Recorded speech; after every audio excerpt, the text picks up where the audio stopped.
পাক যেভাবে পরীক্ষা নিয়েছেন আমরা তো আসলে মূল বিষয়টা জানি না, মূল বিষয়টা কখনো প্রশ্ন করি না, কখনো আমরা জানতেও চাই না। সাহাবীরা রাসূলুল্লাহ সাল্লাল্লাহু আলাইহি ওয়াসাল্লামের কাছে প্রশ্ন করেছে, ও আমার মায়ার নবী, আসলে কুরবানিটা কি? কুরবানি কি?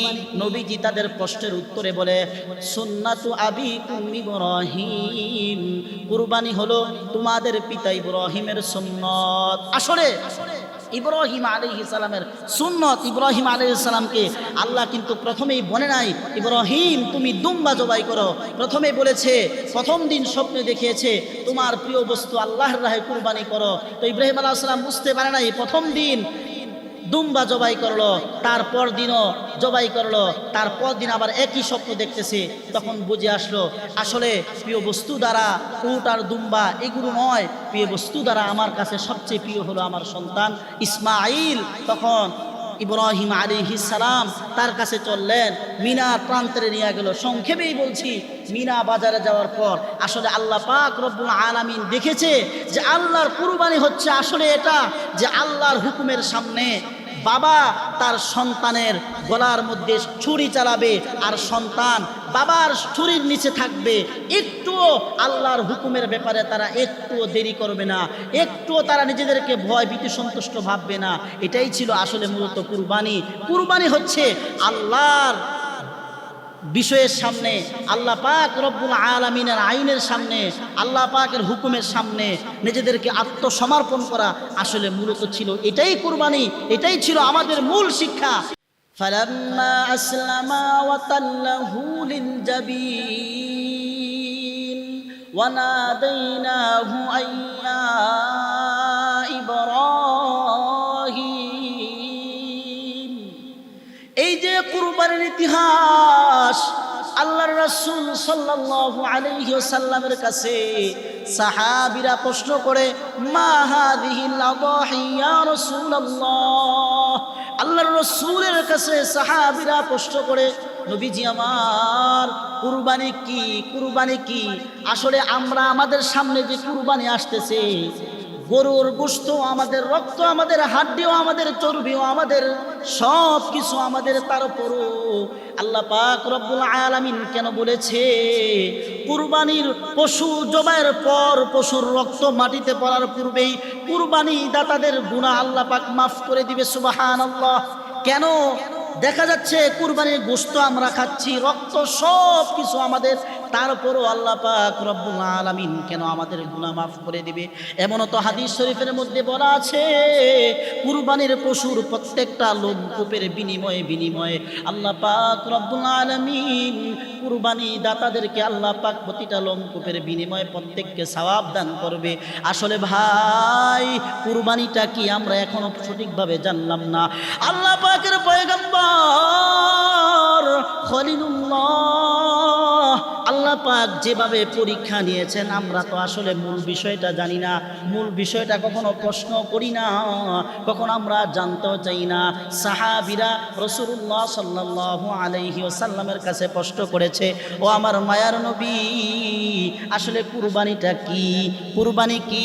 নবীজি তাদের প্রশ্নের উত্তরে বলে, সুন্নাতু আবিকুম ইব্রাহিম, কুরবানি হলো তোমাদের পিতা ইব্রাহিমের সুন্নত। আসলে ইব্রাহিম আলাইহিস সালামের সুন্নত, ইব্রাহিম আলাইহিস সালামকে আল্লাহ কিন্তু প্রথমেই বলে নাই ইব্রাহিম তুমি দুম্বা জবাই করো। প্রথমেই বলেছে, প্রথম দিন স্বপ্নে দেখিয়েছে তোমার প্রিয় বস্তু আল্লাহর রাহে কুরবানি করো। তো ইব্রাহিম আলাইহিস সালাম বুঝতে পারে নাই, প্রথম দিন দুম্বা জবাই করলো, তারপর দিনও জবাই করলো, তারপর দিন আবার একই স্বপ্ন দেখতেছে।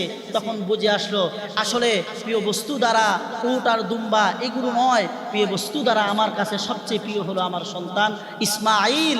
তখন ইব্রাহিম আলাইহিস সালাম তার কাছে চললেন, মিনার প্রান্তরে নিয়ে গেল। সংক্ষেপেই বলছি, মিনা বাজারে যাওয়ার পর আসলে আল্লাহ পাক রব্বুল আলামিন দেখেছে যে আল্লাহর কুরবানি হচ্ছে আসলে এটা, যে আল্লাহর হুকুমের সামনে বাবা তার সন্তানের গলার মধ্যে ছুরি চালাবে আর সন্তান বাবার ছুরির নিচে থাকবে।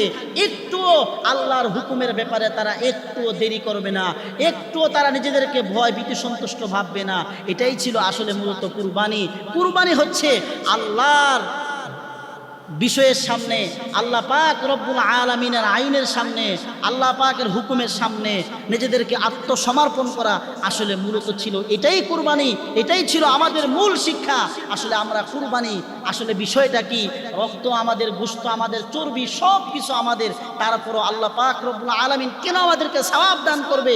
আসলে কুরবানির বিষয়টা হলো আল্লাহর আইনের সামনে, শরীয়তের আইনের সামনে, আল্লাহর মত এবং পথের সামনে আমাদের কোনো বরক্ত চলবে না, আমাদের মনের কোনো কথা, মনের কোনো ইচ্ছা, দিলের কোনো চাহিদা আল্লাহর হুকুমের সামনে চলবে না। আমি বড় যদি ছোট হই, ছোট যদি বড় হয়, তার কোনো অসুবিধা নাই, আল্লাহর হুকুম শরীয়তের বিধিবিধান চলবে। এটাই হলো কুরবানির মূল শিক্ষা।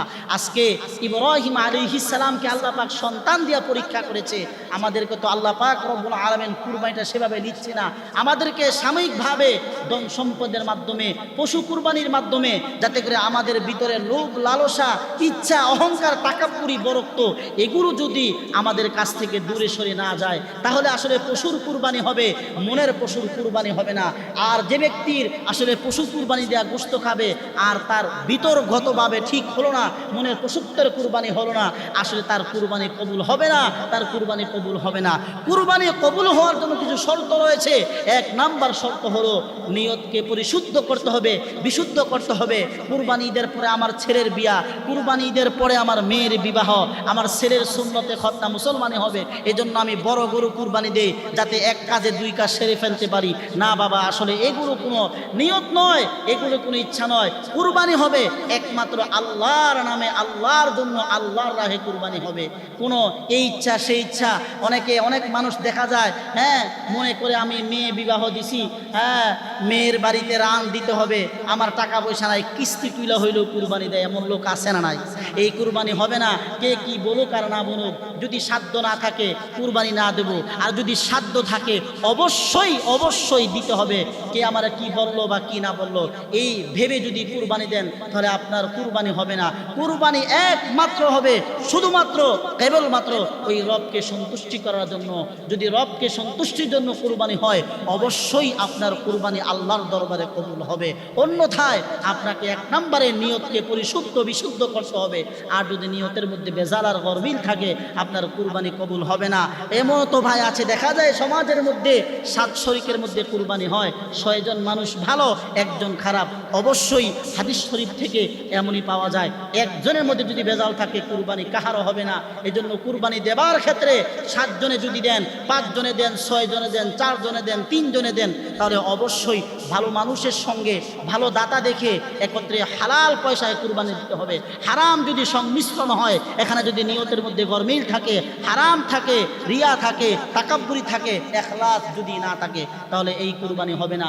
এই জন্য যখন শরীকের মধ্যে, ভাগের মধ্যে কুরবানি দিবেন, অবশ্যই অবশ্যই ভালো লোকের সাথে কুরবানি দিবেন।